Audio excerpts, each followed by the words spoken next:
सुरक्षा समिती प्रत्येक शाळेत स्थापन करायची आहे.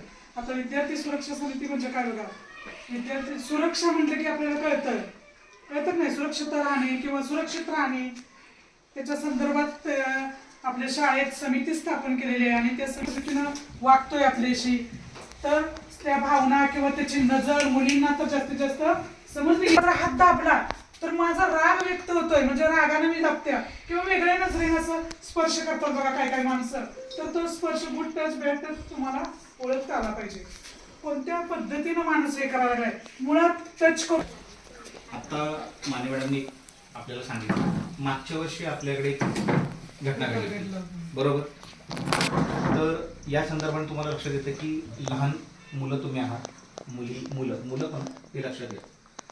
तर कोणतरी येतं तुम्हाला चॉकलेट देतो, त्यानंतर मी तुमच्या वडिलांचा मित्र आहे किंवा स्त्रिया सुद्धा काही घटना आमच्या तशा झाल्या की स्त्रिया सुद्धा की मला तुझ्या मम्मीनं पाठवलेलं आहे आणि मग तुम्हाला काहीतरी त्यातून देतात आणि मग तुम्हाला गुंगी येते किंवा उगीच ते पळून घेण्याची गोष्ट एक राहिली. दुसरी गोष्ट अशी आहे, तुम्ही प्रवास करत आहात किंवा गावात गेलेला आहात, यात्रेत गेलेला आहात, जत्रेत गेलेला आहात, बाजारात गेलेला आहात, दुकानात गेलेला आहात किंवा कोणत्या तरी लांबच्या पाहुण्यांच्या घरात गेलेला आहात किंवा तुमच्या घरात पाहुणे आलेले आहेत किंवा काही ओळखीचे आणखीन आलेले किंवा अनोळखी व्यक्ती आले आहेत आणि तुम्हाला नको असलेला स्पर्श ते करत आहात किंवा वेगळ्या दिशेनं किंवा वेगळ्या अँगलनं तुमच्याकडे बोलतात.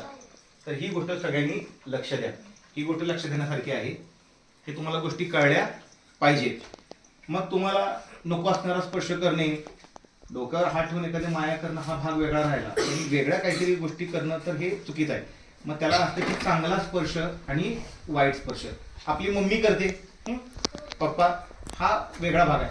पण तुमचे आई आणि बाबा, आजोबा आजी हे सोडून तुम्हाला दुसऱ्यांना कुणालाही तसा अधिकार नाही वेगळ्या पद्धतीनं स्पर्श करण्याचा. मुळात त्यांनी करायचं नाही आणि तुम्ही तो करून द्यायचा नाही.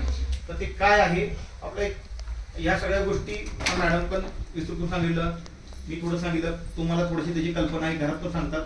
तुम्ही छोटी मुलं सुद्धा छोटी लक्षात घ्या, मुलीच नाही मुलं सुद्धा मुलांच्या बाबतीत सुद्धा या गोष्टी. आणि असं जर काही निदर्शन आलं तर पटकन तुम्ही तुमच्या घरामध्ये सांगायला. मागच्या आपल्या लहान मुलींनी लगेच सांगितले बघा. तर ह्या गोष्टी तुम्ही सांगणं अभिप्रेत आहे. तर त्याचा एक छोटासा व्हिडिओ इथं शेअर केलेला आहे, तो मी इथं तुम्हाला प्ले करतो अँड त्याच्याविषयी आपण तुम्हाला सांगूया, ठीक आहे. आणि तो व्हिडिओ मी बऱ्याच ग्रुपवर टाकतो, आपल्या तुमच्या शाळेच्या ग्रुपवर टाकणार, आपल्या गावच्या ग्रुपवर टाकणार, तिथं तुम्ही ते सगळ्यांनी तो बघायचा आहे. आपण चेक करूया.